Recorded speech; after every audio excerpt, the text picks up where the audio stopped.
And then at that time, I tried to get out of the industry.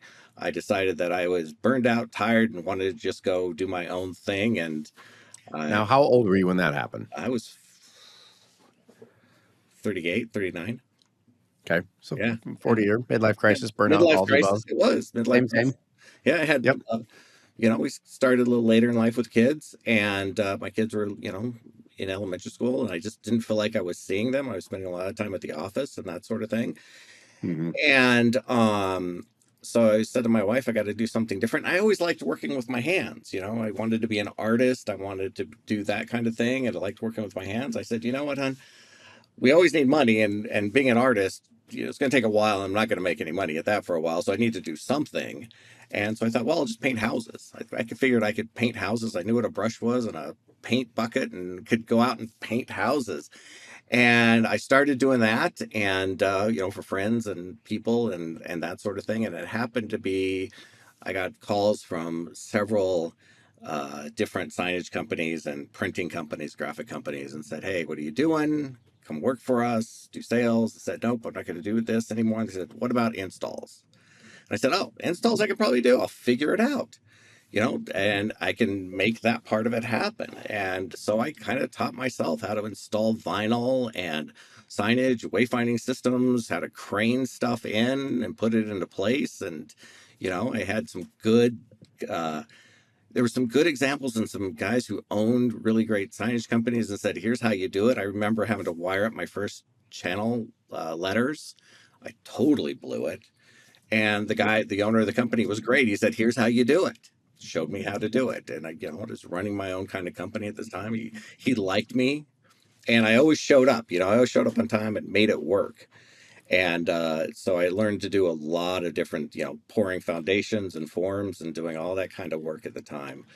So And all I'm hearing is the signage world is the mafia, and once you get in, you can't get out. That's oh, all I'm you hearing can't right get now. out. It's like they keep sucking you back in, I've tried to get out and they just suck me back in.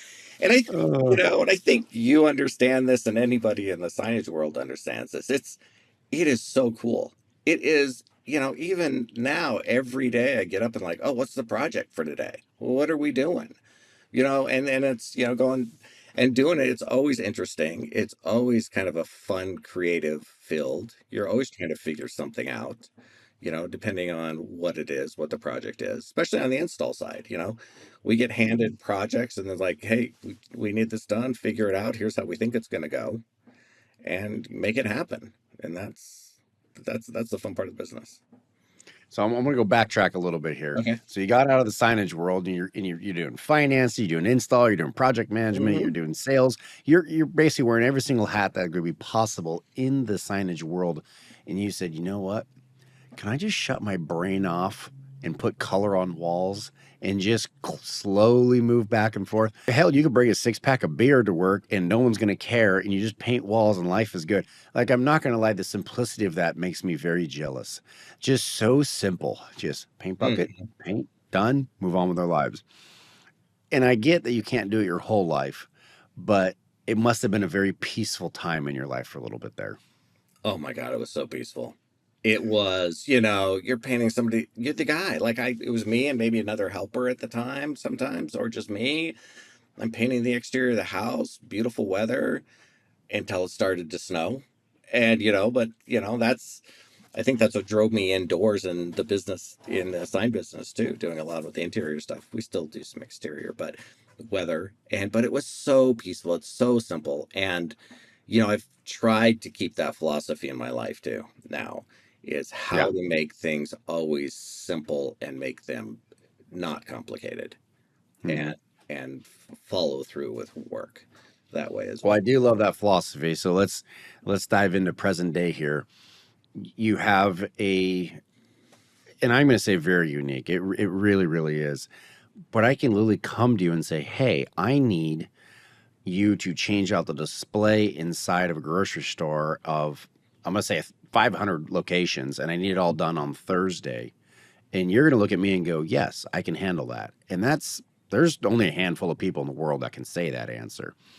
How did you get to that level? Because I understand having an install team, local, and you can do a geographical area, maybe a 25-mile radius, 50-mile radius. But to do the magnitude of logistics that you have, I got to hear this story. I really do.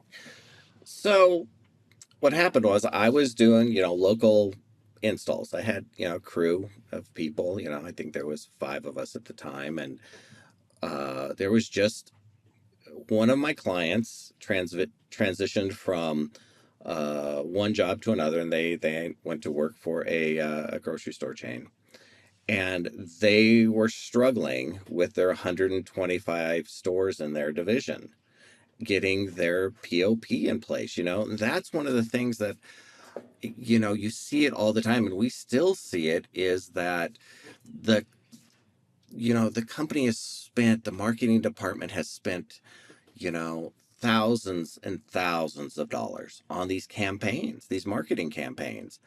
And she came to me and said, "Look, we have spent thousands of dollars on these marketing campaigns. We have sent these kits out to all of these stores. Half are getting put up, half are getting put up wrong. The other half are just sitting in the back. No one's touching them. Can you put up these campaigns?" And my personality and the way I look at things, I'm said, "Sure." And then I'll figure it out later, right? I mean, that person, right? I'm like, I look at the big picture and I'm like, okay, let's figure out from the big picture how to make it work on as you narrow it down, right? And so, she said, okay, 125 stores, and then she said we need it done in 5 days. I'm like, oh, okay. And I said, okay, I kind of knew where all the stores were. She gave me a list, and the list was, 4 states, 5 states around us. And so I said, okay, here's how we're going to do it. And we're going to figure it out, and we're going to make it happen. And it just kind of bloomed from there. We hit it. We did every store. We got everything up. We were able to make it happen in a certain amount of days.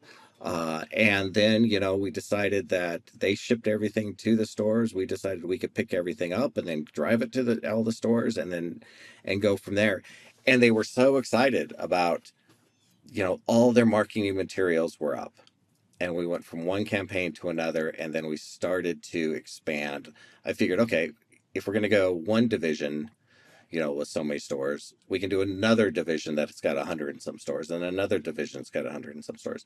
The logistics of doing it, though, is you have to keep it simple, and you've got to have the right teams in place, and the right people in place, and the right partners in place.